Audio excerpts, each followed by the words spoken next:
So guys, nandito na tayo sa labas ngayon, no? So, along the street, galing doon sa La Selva Hotel. Yan. So, lumabas lang kami at gusto lang tikman ito yung banh mi. Siyempre, di man ako kumakain ng tinapay, pero may in-order din tayo na omelette dito. Omelette pork na lang ako. So, we are going to feel like locals here. Kakain tayo sa May Street, sa kalsada.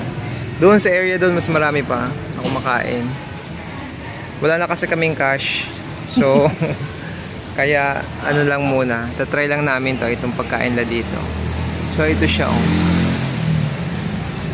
Ito. Yan. So, yung kanilang omelette nasa 30,000. Tsaka yung kanilang ano isa? Banh mi na chicken, 30,000. Kasi wala na eh. Wala nang cash. So, magka-card sana. Kaso nga, syempre sa mga stores dito, hindi man masyado magamit ng mga credit cards. So, wala na kaming drinks. Beer kaya? So, yan guys. Ang natira na lang sa amin ay ilan? 94,500 na lang yan. 93, 94, 94,000. 95, 100. 95,000. 100. Hindi ko So 100,000 pa. 50. Okay, 60, sige. 70, So may 100,000 pa. Pwede pa tayong 93, order ng kung anong gusto mo. 94, 95. Kaya lang, ganito na lang talaga 100. tayo. So ano mabibili pa natin dyan sa 100? Coffee meron ba? Soy milk. Kano ba yung mga milk? Ayoko naman ng beer. So wait lang natin yung ating order. Okay, so guys, ito na yung aming nakuhang banh mi. Buksan na natin. Malaki siya. So this is lang 30,000, no? Sure mo ako. So guys, ito na itsura niya. So in order namin ay the banh mi with chicken, and the other one is the pork.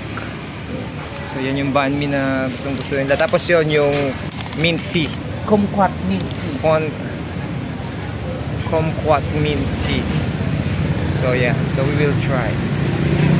So magbayad muna tayo. How much all? How much? 90. 90? Okay.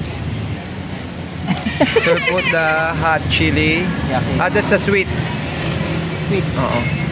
Sweet chili. So ganun yung kainin ng ang Vietnamese. Anong tawag dito? Banh mi. Okay.